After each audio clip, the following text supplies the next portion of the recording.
जो शासक वर्ग है भारत का,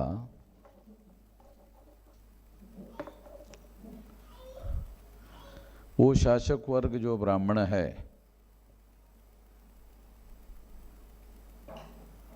उसने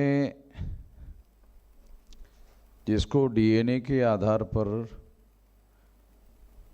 वैज्ञानिक रूप से सिद्ध किया जा चुका है कि वो विदेशी है,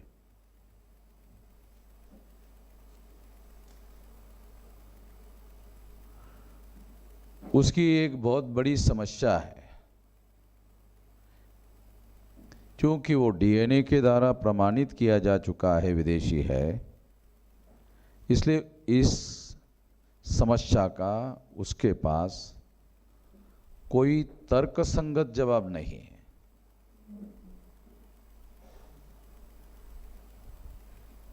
ब्राह्मणों ने 2-2,500 साल तक हम लोगों की दिमागी जमीन को अनकल्टिवेट साजिश करके उसको अनकल्टिवेट होने दिया। दिमाग को कल्टिवेट करना पड़ता है, दिमाग की मशागत करनी पड़ती है। जब जमीन में बीज बोना पड़ता है, उसके पहले उस जमीन को तैयार करना पड़ता है, फिर उसके बाद बीज बोलना पड़ता है, तब जाकर के फसल आती है। अब कोई आदमी तर्क करना चाहता है और वो पढ़ा लिखा नहीं है, तो तर्क ही नहीं कर सकता। तो ब्राह्मणों ने क्या किया, इस तरीके का रास्ता अपनाया कि जो अपने अपोनेंट्स है, जो विरोधी है, उनको पढ़ने लिखने के अधिकार से ही वंचित कर दिया। इसको समझने के लिए एक मैं उदाहरण देता हूं कि ब्राह्मण अकेला ही दौड़ लगा रहा है, ब्राह्मण अकेला ही दौड़ लगा रहा है, और दौड़ लगाने के बाद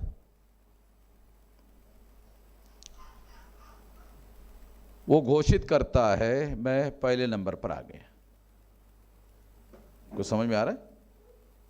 अकेला ही दौड़ रहा है, उसके कंपटीशन में कोई भी नहीं है, 2, 3, 4, 5 कोई भी नहीं है, अकेला ही दौड़ लगा रहा है।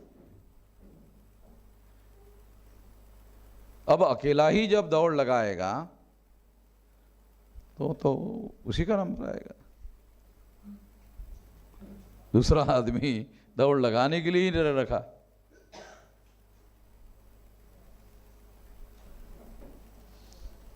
और जब दूसरा आदमी दौड़ लगाने के लिए मैदान में कब आया? जब अंग्रेज आया। अंग्रेजों ने पढ़ने लिखने के लिए सबसे पहले कलकत्ता विश्वविद्यालय खोला, मद्रास विश्वविद्यालय खोला, बॉम्बे विश्वविद्यालय खोला। तो ब्राह्मणों ने सोचा कि हम तो यहाँ के लोगों को थम्स अप बनाए रखना चाहते हैं, और अंग्रेज है कि इनको विश्व का ज्ञान देना चाहते हैं, क्योंकि वो प्राइमरी एजुकेशन की बात नहीं कर रहे हैं, उन्होंने विश्वविद्यालय खोले, यानी विश्व का ज्ञान देना चाहते हैं। अब अगर मान लो कोई SC ST OBC का आदमी यूनिवर्सिटी में पढ़ लिया, तो वो तो विश्व का ज्ञान उसको हो जाएगा, उसके पास कंपैरेटिव स्टडी आएगी, उसके पास इतिहास की जानकारी आ जाएगी, उसके पास बहुत सारी जानकारी आ जाएगी, उसके पास तुलना करने का सामर्थ्य पैदा होगा। और जब वो ऐसा करेगा तो ब्राह्मण उसका क्या जवाब देगा?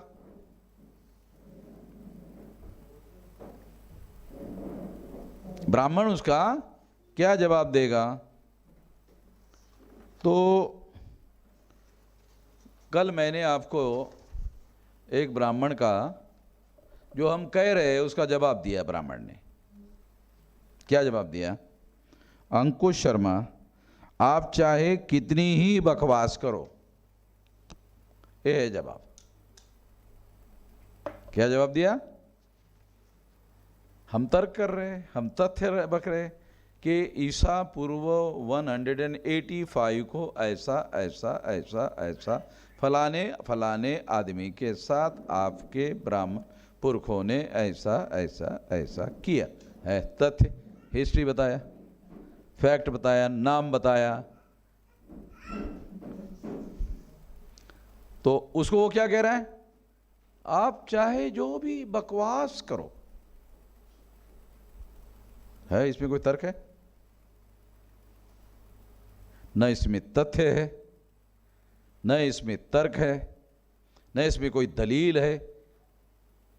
हम लोग गलत कह रहे हैं, ये साबित करने के बाद अगर कहता कि हाँ ये बकवास है, ये आधार है, ये तर्क है, ये तथ्य है, इसके आधार पर ये बकवास है। नहीं, ऐसा नहीं किया कुछ भी। अंग्रेज आए, अंग्रेजों ने विश्वविद्यालय का कार्यक्रम शुरू किया। उसके बाद 1848 को ज्योतिराव फुले ने हमारे आधुनिक भारत का आंदोलन शुरू किया। ज्योतिराव फुले बहुत ज़्यादा पढ़े लिखे नहीं थे, उसके किसी सवाल का जवाब नहीं दे पाए। जो सवाल ज्योतिराव फुले ने उठाए, एक आदमी, वो सारा ब्राह्मण जो है वो पढ़ा लिखा है, सारा पढ़ रहा है, एक आदमी पढ़ा लिखा हो गया, उसका वो कोई जवाब नहीं दे पा रहे, कोई जवाब नहीं दे पा रहे। फिर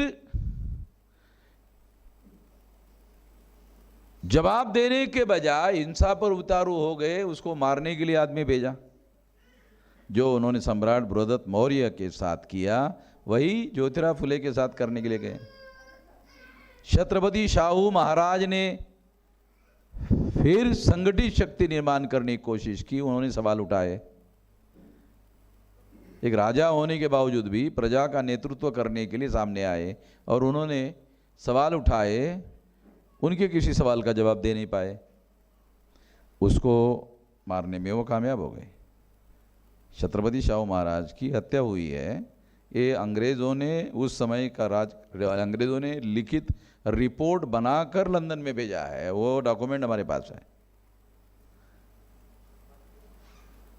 फिर बाबा साहब अम्बेडकर आए। बाबा साहब अम्बेडकर ने जो सवाल उठाए, एक भी सवाल का जवाब नहीं दे पाए, बल्कि हु वेयर द शूद्रा किताब लिखने के लिए आपकी हत्या कर देंगे ऐसी धमकी दी। और धमकी को बाबा साहब अम्बेडकर ने रिकॉर्ड करके रखा, किताब के प्रीफेस में ही लिखा, ये धमकी से डरने वाला नहीं हूं।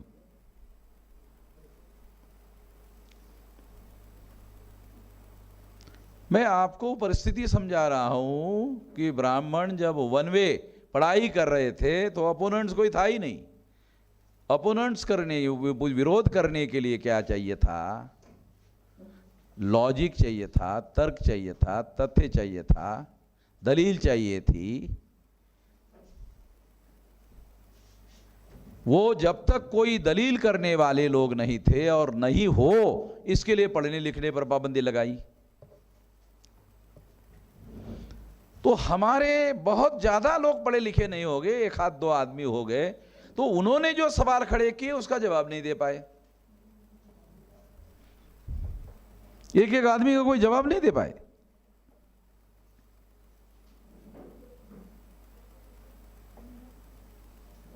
जवाब देने के बजाय जो अंकुश शर्मा है वो क्या कह रहा है? आप चाहे कितनी ही बकवास करो,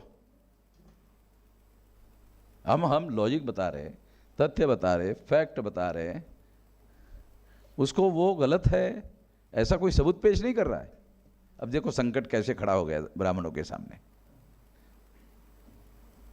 अब वो हम जो मुद्दे खड़े कर रहे हैं उस पर चर्चा भी नहीं करना चाहता है। वो इस बात को मान चुके हैं कि चर्चा में हम हार जाएंगे, पहले ही चर्चा ही नहीं करना चाहते।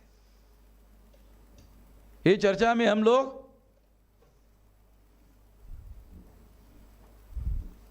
चर्चा में ही नहीं आना चाहते।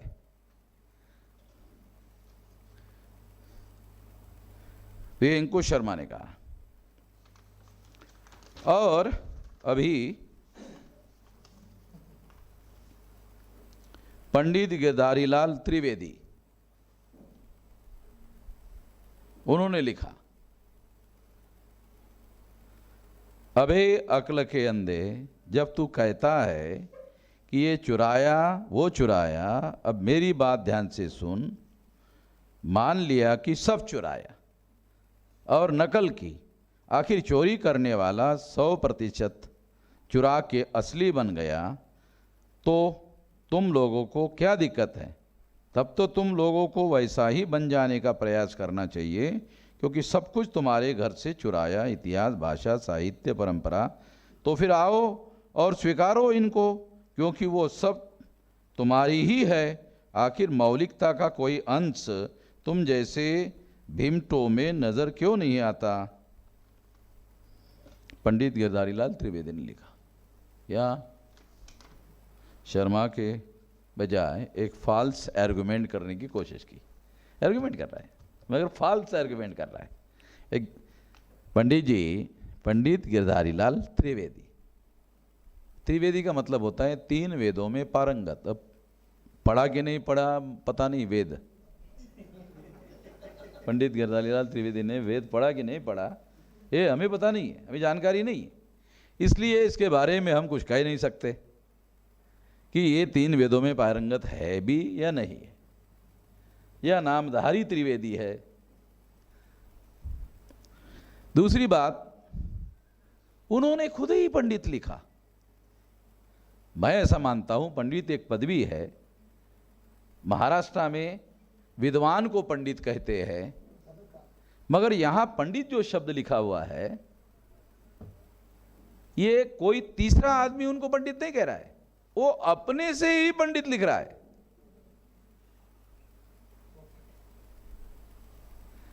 और क्या लिखा? ठीक है, हमने चुरा लिया आपका। तो चुराया हुआ अब सब कुछ हमारा हो गया है।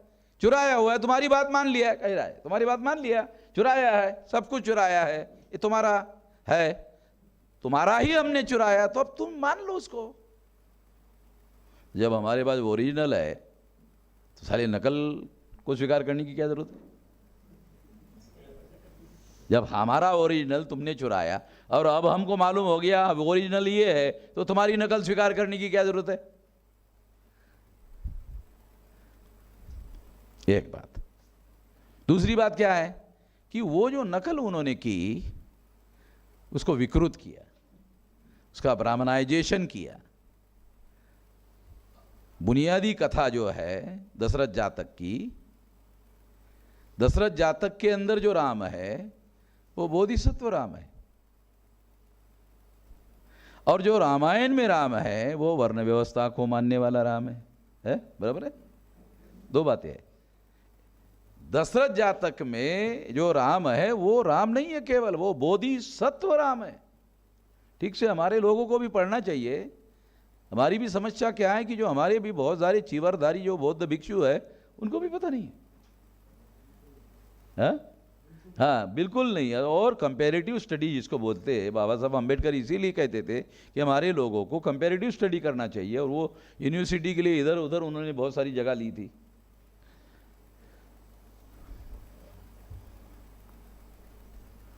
तो मैं आप लोगों को ये कहना चाहता हूं, ये विरासत हमारी है। जब विरासत हमारी है तो नकल को मानने की, नकल को स्वीकार करने की जरूरत क्या है? नकल को क्यों स्वीकार करेंगे? एक फॉल्स आर्गुमेंट किया है पंडित गिरधारीलाल त्रिवेदी ने।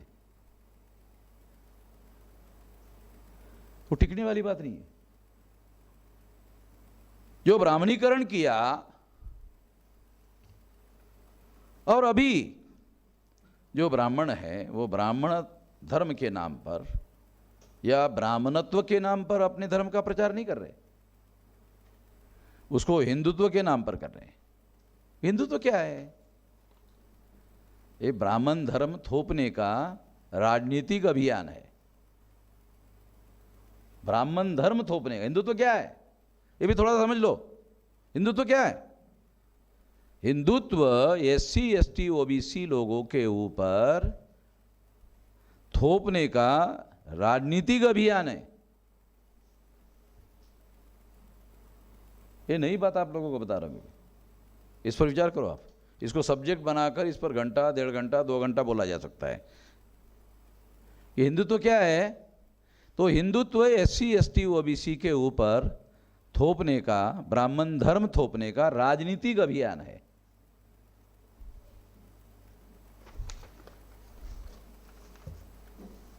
तो ये बौद्धिक विमर्श है।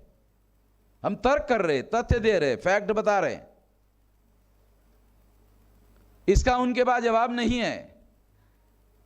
तो एक नकल को स्वीकार करने की बात कर रहा है, एक बकवास कह रहा है, और BHU का ज्ञानेश्वर चौबे डाइवर्ट कर रहा है। डाइवर्ट क्यों कर रहा है? मूल विषय पर चर्चा करने से ब्राह्मण के फंसने का खतरा है। अगर हम चर्चा करें, ब्राह्मण से सोचता है, अगर चर्चा करें DNA के विषय पर चर्चा करें, तो बोलेंगे चौबे जी आपको पैसा देते हैं, सर्टिफिकेट बना लो DNA का। क्या कर लेगा? साला इसको इनकार कैसे करे? ये वामन मिश्रा पैसा दे रहा है।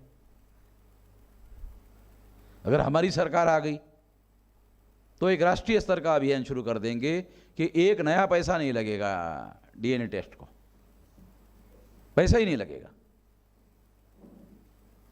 सारे हॉस्पिटल इस काम पर लगा दिए जाएंगे। एक राष्ट्रीय स्तर का अभियान चलाया जाएगा कि DNA टेस्ट करवाओ, 2 ही सर्टिफिकेट रहेगी, एक DNA वाला, एक नॉन DNA वाला। और दोनों, जिनका DNA भारतीय है वो भी यही रह सकते हैं, जिनका DNA भारतीय नहीं वो भी यही रह सकते हैं। वाम से भारत मुक्ति मोर्चा और बहुजन क्रांति मोर्चा का साधारण कार्यकर्ता चाहे कुछ भी कहता रहे कि इनको विदेश में भेज देना चाहिए, नहीं नहीं, ब्राह्मणों को हम विदेश में जाने की अनुमति नहीं देंगे, वो यही रहेंगे। हम उनको भारत के बाहर भेजने के बिल्कुल, ये अधिकृत विचार बता रहा हूं। हमारे वामसेव के कार्यकर्ता कोई अकेले कुछ भी कहता रहे, ये हमारी लाइन नहीं है, वो इधर ही रहेंगे। और 3.5% ब्राह्मणों को रिजर्वेशन मांगने के पहले ही 3.5% दे देंगे। और कोई SC ST OBC का आदमी अगर 3.5 का 3.25 कर लिया तो उसको 2 साल की सजा होगी। ये ब्राह्मण नहीं कर सकता, ये ब्राह्मण नहीं कर सकता। वो ऐसा कह सकते हैं कि तुम सपने देख रहे हो, तो अंग्रेजों को भगाने के दौरान भी तो तुम सपने देख रहे थे, सपने सच हुए कि नहीं? हम आंख लगाकर सपने नहीं देख रहे, खुले रखकर सपने देख रहे हैं। खुले रखकर देखे हुए सपने दुनिया में सच होते हैं। ये गांधी ने, नेहरू ने भी सपने देखे थे, सच हुए। तो हम भी खुले हुए आंखों से सपने देख रहे हैं, और सपने देखकर फिर शाम को सोने के लिए नहीं जा रहे। तो 24 घंटे में हम भी 16 घंटे इस काम को अंजाम तक पहुंचाने के लिए लगे हुए हैं। और इस काम को करने के लिए लाखों लोग लगे हुए हैं सारे देश भर में। अपने जो शर्मा जी है, अंकुश शर्मा जी बोल रहे हैं, उसने एक बात स्वीकार की है, शर्मा जी की एक बात मानना पड़ेगा, स्वीकार किया, आप लोगों ने पढ़े लिखे लोगों को समझा दिया है, अनपढ़ लोगों का क्या? मैं अंकुश शर्मा को बहुत बहुत बधाई या धन्यवाद देता हूं कि एक बात आपने स्वीकार कर लिया कि हमने पढ़े लिखे लोगों को समझा लिया है, समझा दिया है। बहुत मुश्किल काम हमने कर लिया है।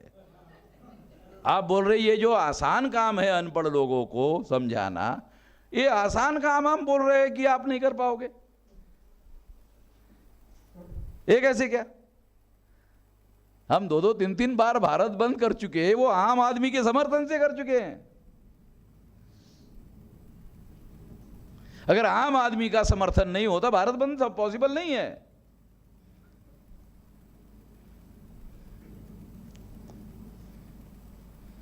तो ये बात मैं खास तौर पर आपको कंपेरेटिवली बातें माइक्रो उसके बहुत सारी बातें छुपी है कि चौबे जी जो है वो इस विषय पर चर्चा ही नहीं करना चाहते हैं।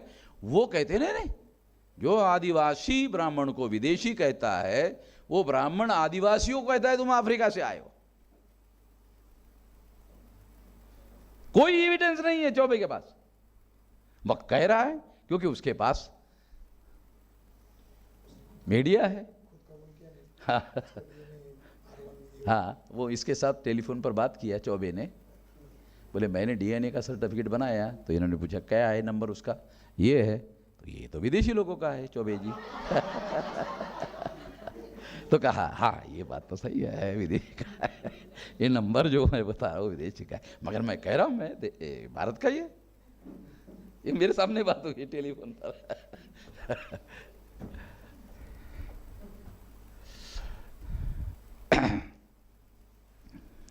तो एक तो ये बात, ये जो विषय है, इस विषय के रेफरेंस में ये ध्यान रखना है कि ब्राह्मणों की जो चालाकी है, होशियारी है, वो मूल मुद्दों से लोगों का ध्यान भटकाने में बहुत ज़्यादा माहिर लोग हैं।